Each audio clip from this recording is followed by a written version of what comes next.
皆さんこんにちは。ウキウキジャパニーズポッドキャストのお時間です。今日もわかりやすい日本語でお話をしていきたいと思います。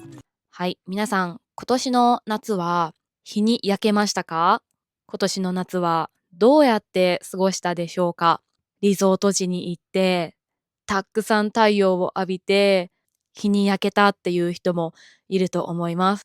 あるいは暑い夏が苦手だからあんまり外に出なかったよっていう人もいると思います。私は今年の夏結構日に焼けました。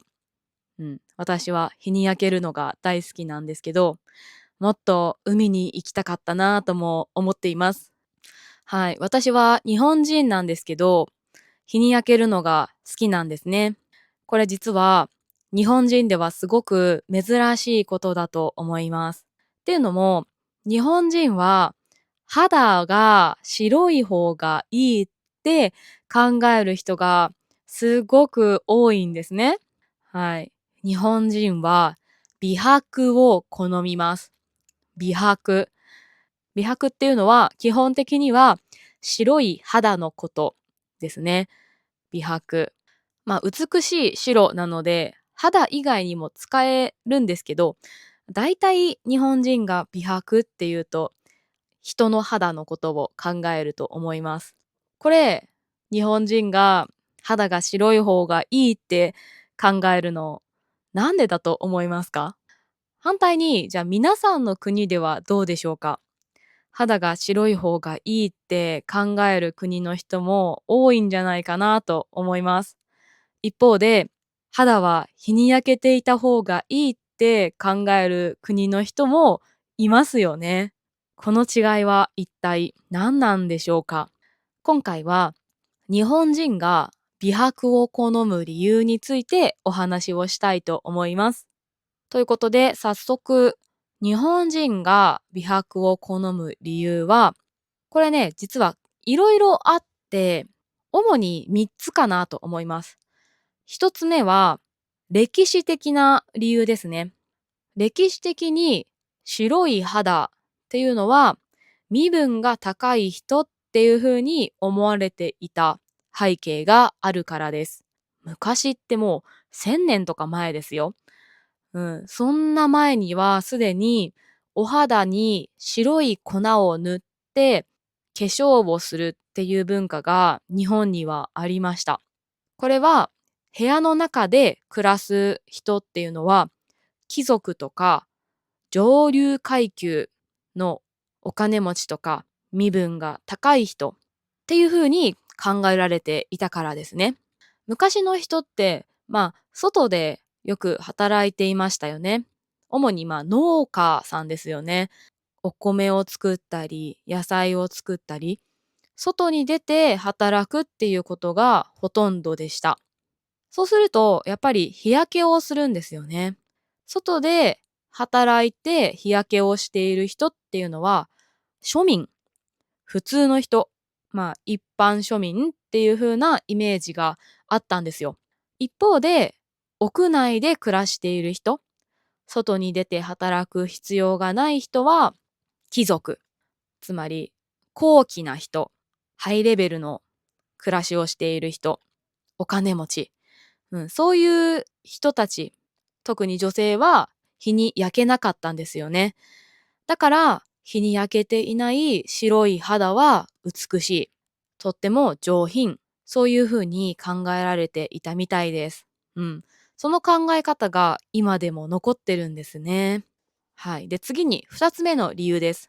これはね、文化的なものですね。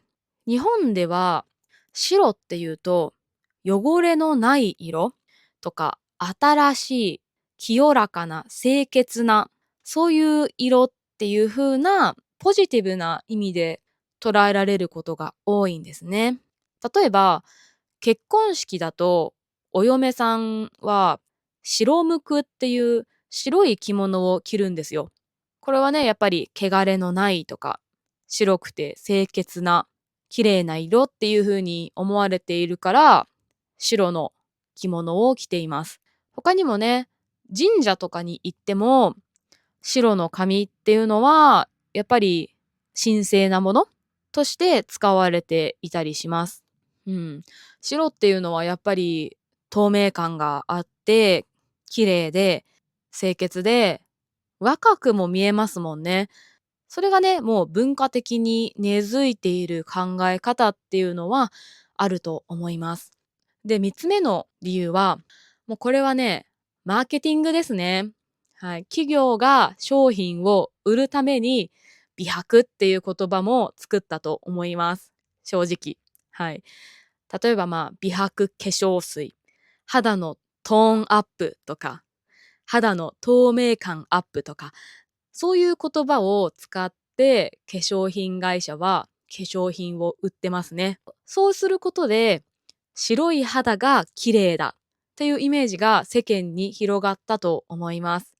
例えば芸能人が肌が白くて綺麗ですねって言ったらみんなそうだなって思うんですよね。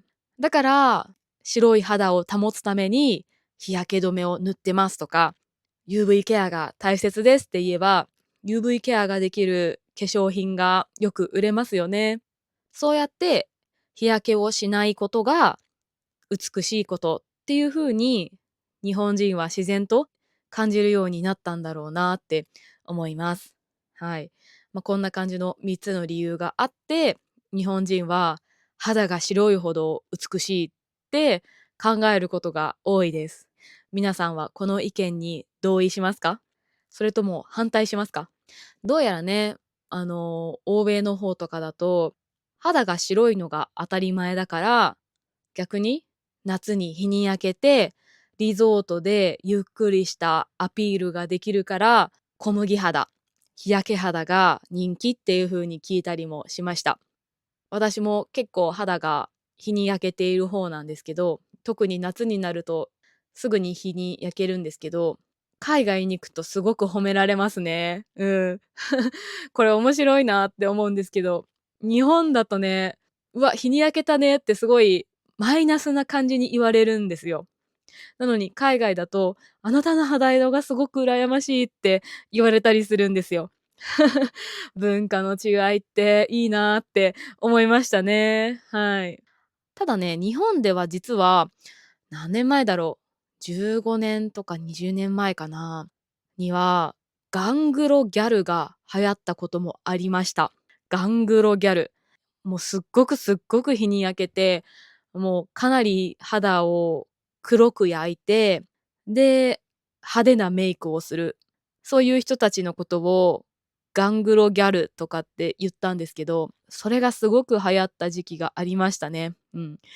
その時期にはもうみんな日に焼けるマシーンとかに入って全身を焼いてっていう、だから色黒が流行った時期もあったんですよ。時代は回るっていうので、もしかしたらまたそれが流行ることもあるかもしれないんですけど、なんか今の日本ではどうだろうな。もう流行らないんじゃないかなと私は思ってますけど、どうなんでしょうね。だからね、日本人だからといって絶対にみんな色白がいいと考えているわけじゃないんですね。日に焼けている肌の方が好きっていう人もいます。とはいえ、美白がいいって言われることがほとんどなので、今回はそういう日本の文化をね、お伝えできていたらいいなと思います。こういう動画が面白いと思ってくれた人は、いいねボタンとチャンネル登録とコメントで教えてください。最後まで聞いてくれてありがとうございました。また別の動画でお会いしましょう。またねー。